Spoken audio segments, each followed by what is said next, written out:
William Stanford एक वैज्ञानिक और अंतरिक्ष यात्री हैं, जो 270 दिनों के लिए मंगल ग्रह पर एक अग्रणी मिशन पर निकलते हैं।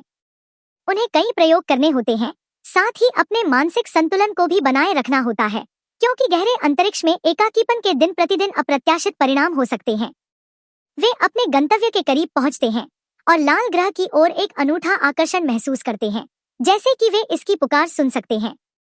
मंगल विशाल ब्रह्मांड में एक छोटा सा कण है। वहां न तो जीवन है और न ही मृत्यु, बल्कि पृथ्वी से एक व्यक्ति है। कैप्टन विलियम डी स्टैनफोर्ड ने इस ग्रह को पृथ्वी पर जीवन देने का निर्णय लिया है। इतिहास में मंगल ग्रह पर पहले मानव मिशन की तैयारियां चल रही हैं।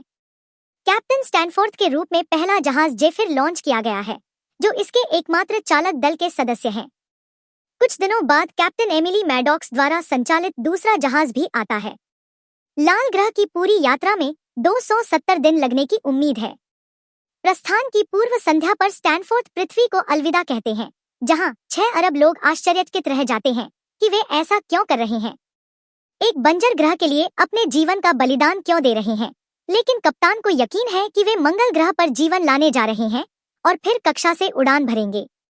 स्टैनफोर्ड पृथ्वी की ओर देखता है और उसकी सुंदरता की प्रशंसा करना बंद नहीं कर पाता है। सब कुछ योजनानुसार होता है और इसकी पुष्टि के बाद ह्यूस्टन में केंद्रीय नियंत्रण केंद्र उसे अपना अंतरिक्ष सूट उतारने और अपने दैनिक कार्य शुरू करने के लिए अधिकृत करता है। मंगल ग्रह का निवासी बनने की इच्छा रखने वाले पहले व्यक्ति को विदा करने के लिए एक प्रसन्न भीड़ एकत्र होती है, जो संचार चैनल पर उसका अभिवादन करती है। मिशन की देखरेख मैडॉक्स स्किनर द्वारा की जाती है, जिसे अंतरिक्ष यात्री केवल स्किनी कहकर पुकारता है।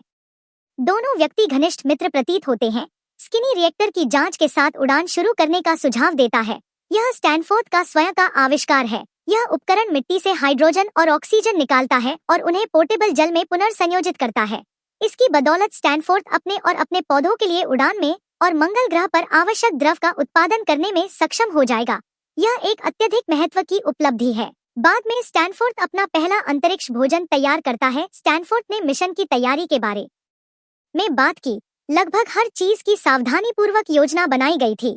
अभियान के लिए खाद्य आपूर्ति, उपकरण और सभी आवश्यक वस्तुएं, लेकिन सबसे बड़ी चुनौती पानी का स्रोत हासिल करना था। इसीलिए उन्होंने मिट्टी पर चलने वाले रिएक्टर का आविष्कार किया। स्टैनफोर्ड ने मिट्टी से हाइड्रोजन और ऑक्सीजन निकालने की एक प्रक्रिया तैयार की, जो जब संयुक्त होती है तो पानी बनाती है। उन्होंने पहले 2 दिनों के दौरान पृथ्वी पर अटाकामा रेगिस्तान में अपने रिएक्टर का परीक्षण किया। उन्हें सूखे गले को सहन करते हुए खामियों को दूर करना पड़ा। केवल तीसरे दिन ही वे अंततः पानी निकालने में सफल हुए। इस सफलता के कारण मिशन को संभव माना गया। यदि यह पृथ्वी पर सफल रहा तो यह मंगल पर भी सफल होना चाहिए। वह पृथ्वी छोड़ देता है, लेकिन पूरी मानवता आत्मा में उसके साथ रहती है। इससे यह विश्वास पैदा होता है कि मानव जाति ने खुद को पार कर लिया है और मंगल की अपनी यात्रा में नई ऊंचाइयों को छू लिया है। स्टैनफोर्ड आशावादी रहता है। वह अपने पौधों को पानी देता है, रिएक्टर से पानी निकालता है, व्यायाम करता है, अपनी पत्रिका में पढ़ता है, लिखता है और यहाँ तक कि नाचता भी है। स्किनी हमेशा पृथ्वी की खबरों से उसे अपडेट करने के लिए संपर्क में रहता है। स्टैनफोर्ड नियंत्रण में महसूस करता है, जिसका अर्थ है कि सब कुछ ठीक रहेगा। वह याद करता है कि कैसे उसके रिएक्टर परीक्षणों के दौरान स्किनी ने उसे रेगिस्तान में पाया था और उस समय स्टैनफोर्ड ने अपने मित्र को आश्वासन दिया था कि कुछ ही वर्षों में मनुष्य मंगल पर रहेंगे। अब वह उन लोगों के साथ संवाद करता है जो उसके पदचिन्हों पर चलने के लिए उत्सुक हैं। अंतरिक्ष में रहना और उनका असफल प्रयोग। वे सभी पौधे और जानवर जो वे अपने साथ कक्षा में ले गए थे, नष्ट हो गए हैं। अंतरिक्ष यात्री इस विफलता से बहुत निराश है, क्योंकि इससे स्टेशन पर उनका समय व्यर्थ हो गया है। इसके अलावा वे अपने परिवारों को बहुत याद करते हैं। अचानक उनमें से एक ने सुझाव दिया कि स्टैनफोर्ड को समय रहते अपना मिशन छोड़ देना चाहिए। यह समझने में असमर्थ कि कोई इतने लंबे समय या शायद हमेशा के लिए पृथ्वी को कैसे छोड़ सकता है। उसी क्षण एक संदेश आता है, जिसमें स्टैनफोर्ड के उत्तराधिकारी के प्रक्षेपण की घोषणा की जाती है। मैडॉक्स को एहसास होता है कि वह अपना मिशन नहीं छोड़ेगा। अंतरिक्ष यात्री आंखों में आंसू लिए उसे देखते हैं। फिर उनमें से एक स्टैनफोर्ड से कुछ ऐसा न करने की विनती करता है जिसे वह पूरी तरह से नहीं समझता है। कैप्टन स्टैनअप जेफिर के पास लौटता है, लेकिन बातचीत उसके दिमाग में घूमती रहती है। उसे याद आता है कि कैसे उसकी पूर्व पत्नी को एक प्रतिष्ठित साहित्यिक पुरस्कार मिला था। उसने अपना उत्साह और खुशी दूसरों के साथ साझा की थी। आभारी है कि लोगों ने उसके काम के महत्व को पहचाना, जबकि वह बस दूर से देख रहा था और फिर चला गया। उस रात वह उनके साथ शामिल नहीं होना चाहता था। इसके बजाय उसने दूर से देखा। अब अंतरिक्ष में वह अलग थलग महसूस कर रहा है, वह भी ऐसा ही महसूस करता है। कुछ समय बाद रिएक्टर में एक छोटी सी समस्या उत्पन्न होती है, लेकिन स्टैनफोर्ड को विश्वास है कि वह इसे संभाल सकता है। वास्तव में वह अप्रत्याशित चुनौती के लिए लगभग खुश है। यह अंतरिक्ष यान की भयानक गति के बावजूद उसकी दिनचर्या की एक रास्ता को तोड़ता है। उसे कुछ भी महसूस नहीं होता है, सब कुछ बिना बदले स्थिर प्रतीत होता है। जल्द ही वह अपनी त्वचा में पौधों के क्षय से संदूषण कणों के पहले निशान को देखता है। अंतरिक्ष स्टेशन पर अंतरिक्ष यात्रियों की यादें उसके पास लौट आती हैं और वह उनकी निराशावादिता को समझना शुरू कर देता है। फिर भी वह आश्वस्त रहता है कि वह किसी भी कठिनाई को पार कर लेगा। लेकिन एक दिन रिएक्टर में अधिक गंभीर खराबी का अनुभव होता है। स्टैनफोर्ड रेगिस्तान की प्यास, संघर्ष की चिंता को याद करता है और वह जहाज के एआई को अपनी चिंताओं के बारे में बताता है। बाद में उसे अपने मन को व्यस्त रखने के लिए पृथ्वी पर प्रियजनों से जन्मदिन के संदेश मिलते हैं।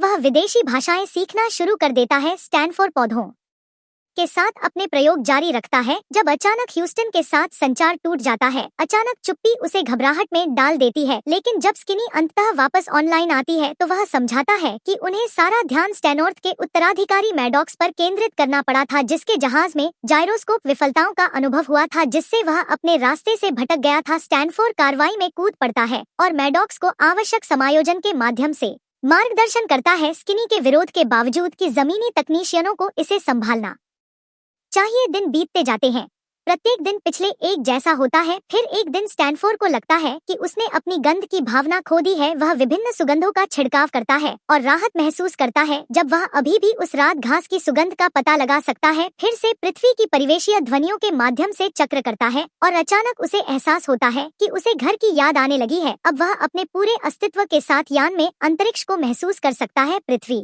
से अदृश्य सौर ज्वालाएं बढ़ती आवृत्ति के साथ दिखाई देती हैं, जो उसके विचारों को परेशान करती हैं। मिशन के 81वें दिन एक गंभीर समस्या उत्पन्न होती है। रिएक्टर में शॉर्ट सर्किट पीने के पानी की आपूर्ति को दूषित करता है। हालांकि स्टैनफोर्ड पृथ्वी को घटना की सूचना नहीं देता है, यह जानते हुए कि ऐसा करने का अर्थ तत्काल वापस बुलाना होगा। वह रेगिस्तान की मिट्टी से पानी निकालने के अपने संघर्ष को याद करता है और अंतरिक्ष में इस प्रक्रिया को फिर से बनाने का प्रयास करता है। एक दिन स्किनी उसे स्पष्ट रूप से चिंतित बुलाता है। वह स्टैनफोर्ड से रिएक्टर को अकेला छोड़ने का अनुरोध करता है, क्योंकि पृथ्वी पर इंजीनियर इसकी रीडिंग के बारे में चिंतित है, लेकिन अंतरिक्ष यात्री उपकरण को बहाल करने के अपने प्रयासों में अथक है, जिसके कारण मित्र चिंता मत करो। सच तो यह है कि स्टैनफोर्ड अपने जहाज के चारों ओर अनंत शून्य के विचारों से खुद को अधिकाधिक ग्रस्त पाता है। पर्याप्त पानी से वंचित उसके पौधे मुरझाने लगते हैं। वह तरल की हर आखिरी बूंद इकट्ठा करता है जो उसे जीवित रहने में मदद कर सकती है और संघनन की उस युक्ति को याद करता है जिसने उसे रेगिस्तान में बचाया था।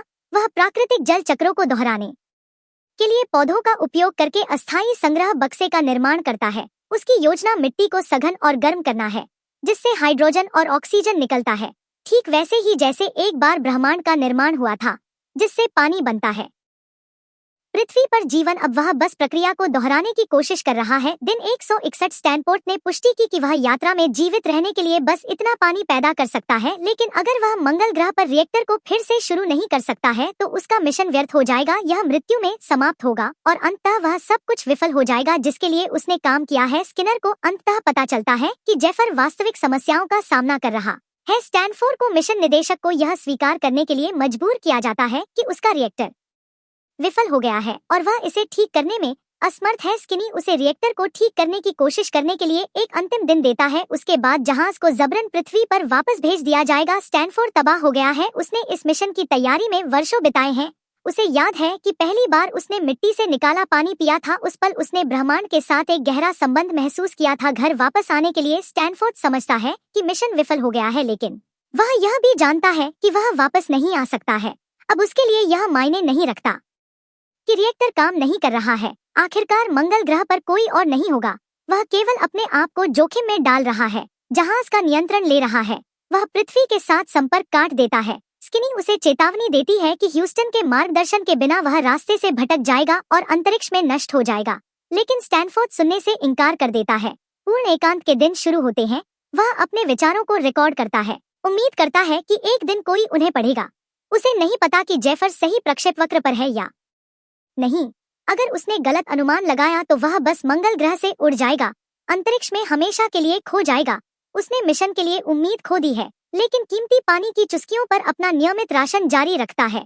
वह लगातार अपनी इंद्रियों की जांच करता, किसी भी तरह की प्रतिक्रिया के लिए दुनिया अभी भी उम्मीद कर रही है कि वह जीवित है। और अचानक स्टैनफोर्ड को फिर से रेगिस्तान याद आता है। जैसे ही उसका जहाज तूफान में फंस जाता है, वह विस्मय में देखता है क्योंकि उसके चारों ओर वस्तुएं बदल रही हैं।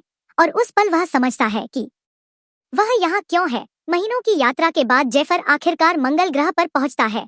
स्टैनफोर्ड कॉकपिट में जाता है और ह्यूस्टन को एक संदेश भेजता है जिसमें वह लैंडिंग के लिए तैयार होने की सूचना देता है। अंतरिक्ष यात्री सभी आवश्यक प्रक्रियाओं का पालन करता है और सफलतापूर्वक लाल ग्रह की सतह को छूता है। कप्तान स्टैनफोर्ड ह्यूस्टन को अपने सुरक्षित आगमन की सूचना देता है।